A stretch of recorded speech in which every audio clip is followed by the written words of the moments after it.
मेरे दोस्त किस्सा ये क्या हो गया, सुना है कि तू बेवफा हो गया, सुना है कि तू बेवफा हो गया। रेडियो वॉइस 104.2 पर रेट्रो कैफे में आपको सुना रही थी खूबसूरत सा गाना दोस्ताना फिल्म से। खास रिक्वेस्ट किया हुआ है आपका ये गाना। एंड साथ ही दोस्तों एक बहुत ही अच्छी बात ये भी है कि प्रथमेश अग्रवाल जी ने हमसे रिक्वेस्ट किया और हमें नंबर दिया कि हम बातचीत कर सकें मोहम्मद रफी साहब के ग्रैंड सन इन लॉ के साथ। अभी इस वक्त हमारे साथ हैं फिरोज अहमद जी सऊदी अरेबिया से, और उनसे बातचीत करेंगे, उनसे जानेंगे थोड़ी सी जानकारी जो वो हमारे साथ शेयर कर सकते हैं मोहम्मद रफी साहब के बारे में। फिरोज अहमद जी, अस्सलाम वालेकुम। वालेकुम सलाम Jogi ji, how are you? I'm good and feeling really nice listening to all these tracks that I'm able to play today because बहुत सारी रिक्वेस्ट आ रही हैं। आपको अंदाजा भी नहीं कि कितने बड़े फैंस हैं मोहम्मद रफी साहब के बारेन में, और कई और जगह से जो हमें फेसबुक पर कॉन्स्टेंटली बहुत सारी रिक्वेस्ट करते रहते हैं। लेकिन आज एक ट्रिब्यूट पे कर रहे हैं रेडियो वॉइस की ओर से रेट्रो कैफे इस खास कार्यक्रम में, और मोहम्मद रफी साहब का जन्मदिन मना रहे हैं। क्या कहना चाहेंगे आप, क्या है वो यादें जो आपके साथ हैं मोहम्मद रफी साहब जी की? फर्स्ट ऑफ ऑल सबसे पहले तो जी आपका शुक्रिया और रेडियो वॉइस बहरीन का शुक्रिया कि आपने इतने प्यार से उनके लिए प्रोग्राम डेडिकेट किया हुआ है। ये डेफिनेटली ये बहुत ही अच्छा मीडियम है हजारों लाखों करोड़ों लोगों के लिए जो उनके चाहने वाले हैं। वो आपके इस प्रोग्राम के जरिए उनके गाने भी सुन सकते हैं, उनके बारे में जो भी जानकारी आप प्रोवाइड करते हैं। वैसे मैं ये कहूंगी फिरोज साहब की प्लेजर इज ऑल आवर्स की, और एक बड़ा ऑनर है गोल्डन वॉइस ऑफ यस्टरईयर्स जिन्हें लोग इतना प्यार करते हैं और इतना याद करते हैं उनके जाने के इतने सालों बाद। तो ये हम पर एहसान है कि हम ये कर पा रहे हैं जी। थैंक यू जी, थैंक यू सो मच। आपको ऐसे कौन से गाने याद हैं, या अक्सर जब आप लोगों से मिलते हैं क्या लोग भी इन बारे में बात करते हैं, आपसे पूछते हैं रफी साहब के बारे में? हाँ, ये जो क्वेश्चन है कि आपका फेवरेट सॉन्ग कौन सा है, ये बहुत ही कॉमन क्वेश्चन आता है। एंड इसका आंसर जो है वो हमारा हर बार बदलता है, because you just can't have one song out of 26,000 songs that he has सung। तो इट्स वेरी डिफिकल्ट, क्योंकि इतने डिफरेंट जॉनर्स में उन्होंने गाया, जितने जॉनर्स में उन्होंने गाया शायद ही किसी ने गाया, चाहे वो कव्वाली हो, सैड सॉन्ग्स हो, रोमांटिक सॉन्ग्स हो, भजन हो, रिलीजियस सॉन्ग्स हैं। मुझे ऐसा लगता है वैसे कि जैसे आप कह रहे हैं कि अभी थोड़ी देर पहले ही हम इस बात को कर रहे थे शो पर कि मोहम्मद रफी साहब में ये एक अलग ही तरीके का टैलेंट था कि वो हर एक्टर की रूह में उतर जाते थे और लगता था जैसे उनके गले से गा रहे हो। जी बिल्कुल, वो इट वॉजंट कोइंसिडेंटल।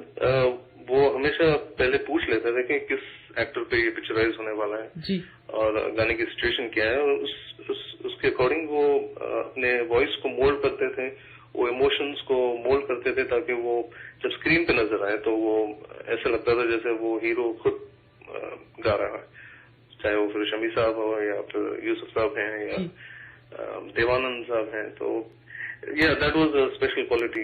फिरोज साहब, आपने तो बहुत सारी रिकॉर्डिंग्स भी उनके साथ शायद देखी होंगी, उनको रिकॉर्ड करते हुए सुना होगा। क्या आपने अनफॉर्चुनेटली रिकॉर्डिंग तो नहीं सुनी, पर हाँ उनकी रिहर्सल्स वगैरह लाइव को मिलता है। वो फैमिली को ज्यादातर वो थोड़ा दूर रहते थे इन चीजों से, इंडस्ट्री से। उनका बस यही होता था कि अपनी रिकॉर्डिंग कर लेते थे, and then he used to come home and he would not attend any parties या कोई ऐसी गैदरिंग में, फंक्शंस में बहुत ही रेयरली जाते थे वो।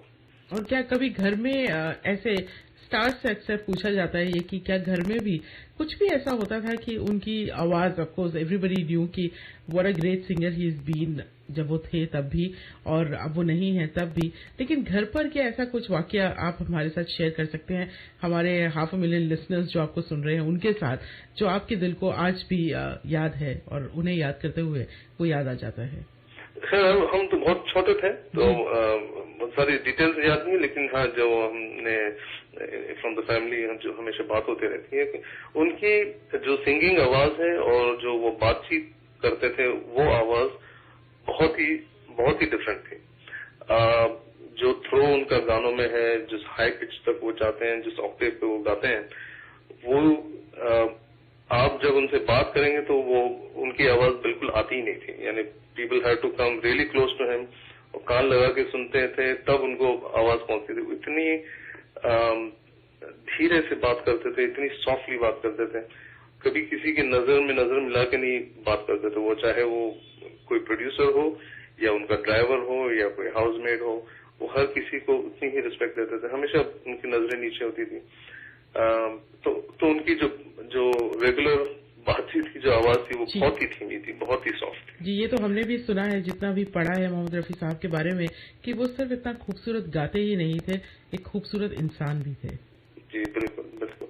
इनफैक्ट अभी आपके कॉल आने से पहले कुछ हमारे जो दोस्त थे उन्होंने कॉल किया था कि जो सुन रहे थे आपका प्रोग्राम, कुछ चीजें आपने शायद शेयर की information regarding the number of songs. It is 26, not 4,000 or something, that is about 26,000।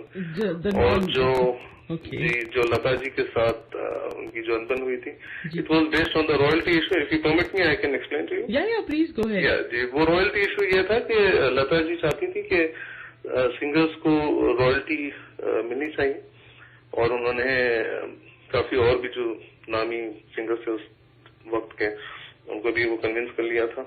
पर रफी साहब का ये कहना था कि मैं जो गाता हूँ वो अपने फैंस के लिए गाता हूँ, और जब गाने के बाद जो भी मुआवजा उसको मिलता है वो ही मेरे लिए काफी है। उसके बाद ये मेरे फैंस की और लोगों की अमानत है, इसके बाद मुझे और कुछ नहीं चाहिए।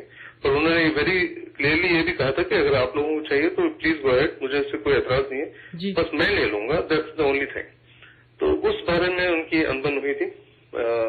कई सालों तक उन्होंने गाना नहीं गाया था, और फिर बरमंदा ने जो है उनकी सुलह करवाई थी। जी, और वो गाना सुनाया मैंने, दिल का भंवर करे पुकार, बहुत ही खूबसूरत सा गाना है। जी, और वो जो गिनीज बुक ऑफ वो मिस इन्फॉर्मेशन जो भी रफी साहब के बारे में जानते हैं या उनको जानते हैं, वो दे विल नो कि रफी साहब कभी किसी के अगेंस्ट या किसी के खिलाफ आज तक उन्होंने कभी नहीं कहा। ये बहुत अच्छा हुआ है कि फिरोज साहब हमारे साथ बातचीत कर रहे हैं, और कई सारे लिसनर्स जो हमारी तरह ये इन्फॉर्मेशन पढ़ते हैं और इन्हीं इन्फॉर्मेशन को शेयर करते हैं, उन्हें भी आज ये खुलासा हो जाएगा कि एक्चुअली राइट इन्फॉर्मेशन क्या है। तो आपसे बातचीत करके बहुत अच्छा लगा। अब आपने तो कहा कि आप नहीं सेलेक्ट कर सकते एक गाना कोई जो मोहम्मद रफी साहब का गाया हुआ है। फिलहाल जो आज पूरा दिन हम काफी गाने सुनते रहते हैं, लेकिन एक गाना जो है वो अनरिलीज सॉन्ग है, मदन मोहन जी कैसे कटेगी जिंदगी। I don't know if you have that song, but ये बहुत ही प्यारा गाना है। That is one of my favourite songs. एक और गाना है सारी खुशियां हैं, ये भी हमको बहुत ज्यादा अच्छा लगता है। जरूर कोशिश करेंगे। सुनने में ये भी आया है कि एक डॉक्यूमेंट्री रफी साहब की जिंदगी पर अंडर प्रोडक्शन है, और वो बन चुकी है, फिल्म डिवीजन के ने बनाई है। जी, और अनरिलीज सॉन्ग्स हैं काफी सारे जो रफी साहब के गाए हुए हैं, वो सॉरी मैडम टाइटल फिल्म में आने वाले हैं। जी जी जी, वो एक्चुअली एक अभी रिलीज हुई थी जो चित्रगुप्त साहब की कॉम्पोजिशन में रफी साहब ने गाए थे, वो फिल्म नहीं बन पाई थी जी, तो उसकी गाने जो है वो कुछ रिलीज होने वाले हैं। बहुत खूब। मैं अपनी पसंद का एक गाना आप सुनाने वाली हूँ अपने सारे लिसनर्स को। फिरोज साहब, एक गाना जो दिल को बिल्कुल छू सा जाता है, क्या हुआ तेरा वादा फ्रॉम द मूवी हम किसी से कम नहीं, ये वो गाना है जो मैं पेश कर रही हूँ। बहुत बहुत शुक्रिया कि आपने अपना थोड़ा सा समय हमारे साथ बिताया, और आगे आने वाले दिनों में भी आपसे यूं ही बातचीत करते रहेंगे। जितनी जानकारी रफी साहब की ले सकेंगे उतना अच्छा लगेगा। खुदा हाफिज़। फिरोज अहमद जी से बातचीत कर रहे थे, और एक्चुअली काफी कुछ ऐसा है जो हम पढ़ते हैं और सही नहीं होता या हमें नहीं पता होता, मगर बहुत अच्छा लगा उनसे बातचीत करके, काफी सारी इन्फॉर्मेशन लेकर। इससे पहले कि आप सबके मैसेजेस पर जाऊं, ये खूबसूरत सा गाना आपको सुनाना चाहती हूँ, क्या हुआ तेरा वादा। मगर प्रतिमीश अग्रवाल जी, आपका शुक्रिया कहना चाहती हूँ कि आपने ये मुमकिन कराया कि हम बातचीत कर सकें मोहम्मद रफी साहब के grandson in law Firoz Ahmed के साथ, all the way from Saudi Arabia. Let's listen to this beautiful track. Rafi साहब को एक ट्रिब्यूट दे रहे हैं रेट्रो कैफे पर, रेडियो वॉइस 104.2 पर।